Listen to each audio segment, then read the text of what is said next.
Hi everyone. How many of you have heard of the film, I guess a mid-50s film, 56, 57 I think, called Sweet Smell of Success? At the time it wasn't considered to be maybe one of the better films, but later on it's gotten a following and now is probably recognized as one of the best films of its time. It's rather interesting how the reputation of a film can grow over time. It's happened in many instances, but I wanted to talk to you about this film, The Sweet Smell of Success, because I have a connection to it. A little bit about the story, but I won't give anything away. It's based on sort of a columnist that was popular in New York and the States in I guess the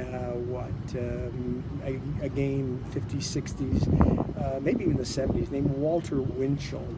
Probably not a lot of you have heard about Walter Winchell, but he was quite a power to reckon with. And this story was based loosely on him and his reputation. The main characters, Burt Lancaster played the Walter Winchell character, who is in this screenplay and film called J.J. Hunsaker.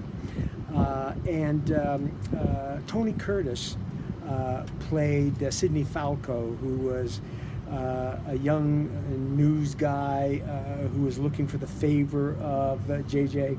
JJ kind of coerced him into doing some rather cruel and unforgiving things. Let's leave the story at that.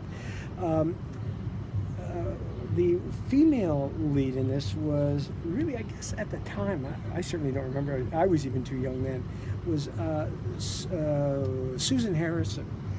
She went on to do a couple of more films, but I don't think she got just dessert for her role in this film. I thought it was pretty damn good. Anyway, my connection.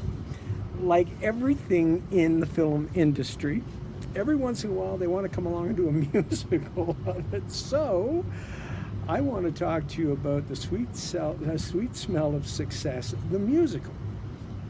It was being put together by Livent here in Toronto. This was back in the very late 90s, 98, 99, I believe. Yeah. Or maybe carried on into 2000, I'm not sure, but it was at that period of time. And the director of this film was to be Nicolas Hytner. Hytner is a treasure out of England. He did the film The Madness of King George, I think, and The Crucible.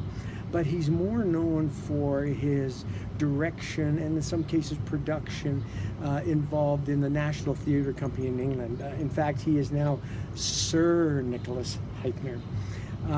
And there he did incredible works, musicals, also opera.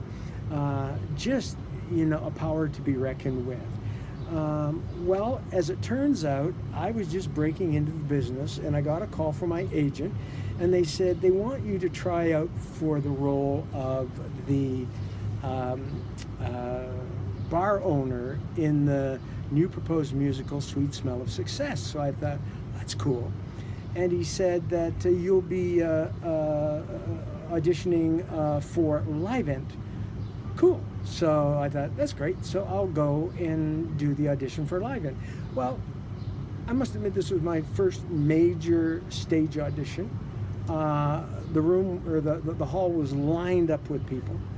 I don't know, they were running behind. I sat there for a long time, I know that. Then I went in, and for some reason I wasn't that nervous because the role or the music that I had prepared, I had already done for a number of shows, Guys and Dolls, for a number of shows just before that. You may have seen that tape. And so I was pretty comfortable with the song Guys and Dolls. And of course, the sides were pretty long, but I felt comfortable with that as well. I get in there and, I did my stuff. I sang my song, When You See a Guy, all that stuff. And he said, thank you. Goodbye. So, well, there goes my first audition. So time passes, not a lot, maybe 3 or 4 days. And I suddenly get a call from my agent saying that, listen, you got a call back on from Live End on Sweet Smell of Success. Great, I thought. Wow, is this as easy as it's going to be? Ooh, you know. Anyway, got a little up there with ego. I know that because I was embarrassed to think about it after. I'm sure people saw it, but I think they forgave me for it. Anyways, and he said, now, I don't want you to get nervous, but have you ever heard of Nicolas Hytner? I said, yeah. He said, well, he's going to be at the audition for you. And I thought, oh my gosh, that's impressive. I must admit, back then, it wasn't an excitement, it was awe. And I can't tell you how I felt from a personal point of view, just by virtue of being able to be in the same room with him. I mean, he was that big a character for me. Anyway, I said, yeah, I'm excited, but I can handle it. So they gave me their time, and I went there. Interestingly, I'm down in the bowels of the Ford Theatre here in Toronto. It was the home of Live End. So the idea with this play, this musical, was to set it up in Toronto with Canadian actors, have a run here in Toronto, and then take the better Canadian actors, hopefully me if I got the part, to Broadway, and it was to run on Broadway. They still hadn't cast the major characters as to who would be playing J.J. Hunsaker and Sidney Falco, but there were rumors. At one point I even heard that Ed Harris and his wife Amy Madigan were going to be part of it, but I never knew Ed Harris to be a singer, but then again I didn't know what music would be demanded of him, but that was one. The other one was Jonathan Pryce as J.J. Hunsaker. Anyways, not to matter, I went in to do my audition. I'm in the bowels down under the Ford Theatre. And there were all these guys lined up, younger than me, nobody my age. And I'm thinking, Christ, why aren't they auditioning other people for this role other than me? Didn't think too much of that, or started to think a lot about that. Didn't ultimately think too much of it, thinking that, well, maybe they were lining up people to audition at another time. But anyway, for my role. But anyway, these guys were lined up, and they were talking. They all knew each other. They were regulars in the film in the film world in Toronto and Vancouver. They had been in Showboat. They had been in Ragtime. They had been in all. And they were talking about their roles and how they had they just got off doing 140 shows of Showboat, and I'm sitting there going, oh my God, I've got zero. And I didn't even participate in the discussion. And then one guy comes out, and all the other guys, after his audition, and the other guys all pounce on him, and they say, well, who's in the room? Well, the director's in there. The guy said, some guy named Hytner or Hytner. And I thought, oh, how stupid that guy is. He goes into an audition, doesn't even know he's going in to see one of the classic directors in stage. And the other guys didn't seem to know who he was either. And I thought, these guys call themselves professional, and I'm sitting there, I'm getting buoyed by this. I'm thinking, well, at least I know a little bit about the theater industry, and I'm starting now, whereas I was looking up to them and scared to hell with them and didn't think I could fit in. Now I'm thinking, well, what the hell? I could fit in here perfectly, and even maybe, carry my weight.